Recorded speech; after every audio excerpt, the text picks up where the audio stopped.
আরজিকর কাণ্ডে দোষীর ফাঁসির দাবিতে বিক্ষোভ স্বরূপনগর কলেজ পড়ুয়াদের। উত্তর 24 পরগনা জেলার বসিরহাট মহকুমার স্বরূপনগরে তেঁতুলিয়া শহীদ নুরুল ইসলাম কলেজে আজ তৃণমূল ছাত্র পরিষদের পক্ষ থেকে আরজিকর কাণ্ডে দোষীর শাস্তির দাবিতে তেঁতুলিয়া শহীদ নুরুল ইসলাম কলেজের গেটের সামনে রাস্তার ওপরে বসে পড়ে বিক্ষোভ দেখায় তৃণমূল ছাত্র পরিষদ ছাত্রছাত্রীরা। তাদের একটাই দাবি, অবিলম্বে দোষীদের কঠোরতম শাস্তি দিতে হবে। পড়ুয়ারা বলেন, এই মামলা সিবিআই এর হাতে হস্তান্তর হয়েছে। আজ 16 দিন হলো, এখনো পর্যন্ত সিবিআই কাউকে অ্যারেস্ট করতে পারেনি। রাজ্য সরকার যে একজনকে গ্রেপ্তার করেছিল সেই সঞ্জয় রায় ছাড়া সিবিআই আর কাউকে ধরতে পারেনি। অবিলম্বে সিবিআই দোষীদের গ্রেপ্তার করুক এবং কোর্ট তাকে ফাঁসিতে ঝোলাক, এই দাবি করেন শহীদ নুরুল ইসলাম মহাবিদ্যালয়ের ছাত্রছাত্রীরা।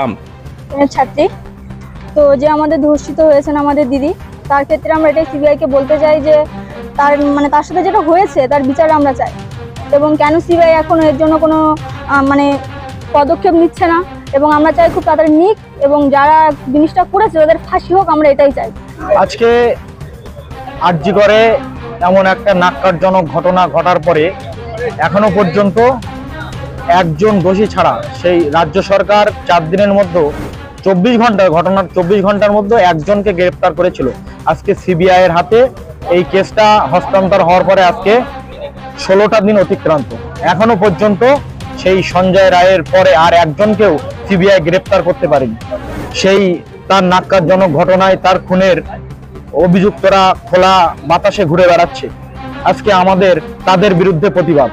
আজকে সিবিআই এর কাছে আমাদের প্রশ্ন যে এতদিন অতিক্রান্ত হওয়ার পরেও কেন একজন দোষী এখনো ধরা পড়লো না। আমরা চাই তৃণমূল ছাত্র পরিষদ ছাত্রছাত্রীরা আমরা সকলে মিলে আমাদের একটাই বক্তব্য, অবিলম্বে দোষীকে চিহ্নিত করে দোষীর ফাঁসির দাবিতে আমরা লড়ছি।